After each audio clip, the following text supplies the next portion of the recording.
সকলকে আজকে ধন্যবাদ জানাচ্ছি। তাকে দীর্ঘক্ষণ আপনারা অনেক সরাস প্রতিক্ষণ করছেন এবং আজকে আমরা কালকে যে কর্মসূচি ঘোষণা করেছি জাতীয় ঐক্যের প্রতীক ইকবারের সাবেক প্রধানমন্ত্রী দেশনেত্রী বেগম খালেদা জিয়ার জন্য আমরা সকলে মিলে দোয়া করব।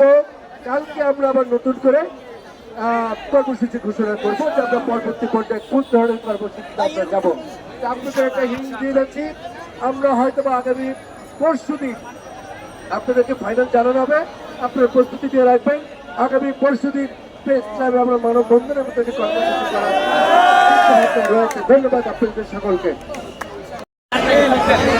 কালকে আপনাদের আমাদের model Lalbagh model school and কলেজের সামনে যে মাঠটি আছে বরুণ জেলার হোটেল খেলার মাঠ, সেখানে আপনারা সবাই 2:30টার মধ্যে আসবেন। ওখানে আমাদের দেশ নেত্রী 3বারের প্রধানমন্ত্রী বেগম খালেদা জিয়ার জন্য আমরা দোয়া ও মিলাদ মাহফিল করব। কিল্লার মোড় Shahidnagar Lalbagh model high school college জেলার মাঠ শ্মশান ঘাটের সামনে। আপনারা সবাই আমন্ত্রিত, সবাই আসবেন। আমাদের মাঠ বেগম খালেদা জিয়ার জন্য সুস্থতার জন্য মিলাদ ও মাহফিল দোয়া হবে ইনশাআল্লাহ। আপনার সবাইকে আসবেন। আমাদের সংগ্রাম চলছেই চলবে যে পর্যন্ত ঢাকা 6 লোক বাতিল করানো হবে এবং আমাদের ঢাকা 7 থেকে আমাদের মধ্য থেকে যাকে ইনোভেশন দেবে না দেওয়া পর্যন্ত আমরা রাজপথ থেকে সরে যাব না। যে আমাদের মিলাদ হবে, সেই মিলাদে আমাদের মা, গণতন্ত্রের মা, 18 কোটি মানুষের নেত্রী, দেশ নেত্রী বেগম খালেদা জিয়ার সুস্থতার জন্য দেলার হোসেন খেলার মাঠে বিকাল 3টায় আমরা সবাই শরীক হব এবং দোয়া ও মিলাদ মাহফিল অনুষ্ঠিত হবে। সবাইকে ধন্যবাদ। আসসালামু আলাইকুম ওয়া রাহমাতুল্লাহি ওয়া বারাকাতুহু।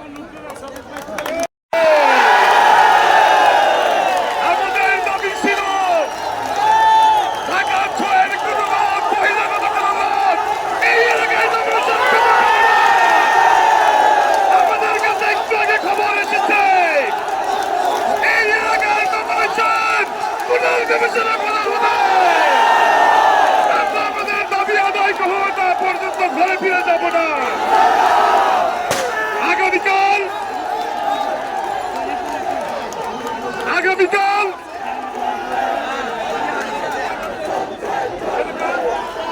আমাদের মাঝে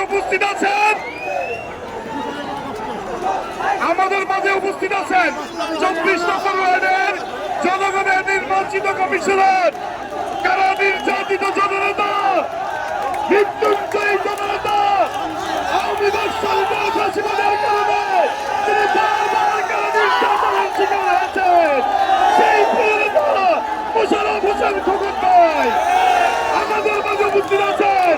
কামরাঙ্গীরচরের মাটি মানুষের নেতা, মৃত্যুঞ্জয়ী জননেতা, যিনি কামরাঙ্গীরচর থেকে বারবার নির্বাচিত হয়েছেন, ঢাকা মহানগর দক্ষিণ বিএনপির অন্যতম যুগ্ম আহ্বায়ক জননেতা জনাব মনির হোসেন চেয়ারম্যান আমাদের মাঝে উপস্থিত আছেন। ঢাকা কলেজের সাবেক সফল ভিপি, ছাত্র সমাজের অহংকার, ছাত্রদলের সোনালী অতীত, লালবাগ থেকে যিনি জনগণের প্রতিনিধিত্ব করতেছেন, লালবাগের মাটি মানুষের নেতা, মৃত্যুঞ্জয়ী জননেতা জনাব মীর নওয়াজ আলী। আজকের এই সফল অনুষ্ঠানের মধ্য দিয়ে আজকের এই মিছিলের সমাপ্তি ঘোষণা করা হবে। প্রিয় ভাইরা, আমরা যতক্ষণ না পর্যন্ত টেবিলের আলোচনায় বসবো ততক্ষণ পর্যন্ত আমাদের এই সংগ্রাম অব্যাহত থাকবে। আগামীকাল আপনারা জানেন দেশনেত্রী বেগম খালেদা জিয়ার জীবন মৃত্যুর সন্ধিক্ষণে দাঁড়িয়ে আছে। আমাদের হৃদয়ে রক্তক্ষরণ হচ্ছে। এই সময়ে যারা নমিনেশন ডিক্লারেশন দেওয়া হয়েছে, আমি হাইকমান্ডের উদ্দেশ্য করে বলতে চাই, আপনারা এই নমিনেশন যেভাবে ঘোষণা দিয়েছেন পুনর্বিবেচনা করবেন। আপনাদের এই সিদ্ধান্তকে আমরা ধন্যবাদ জানাই। আগামীকাল দেশনেত্রী বেগম খালেদা জিয়ার রোগ মুক্তি কামনায় দোয়া এবং অনুষ্ঠিত হবে।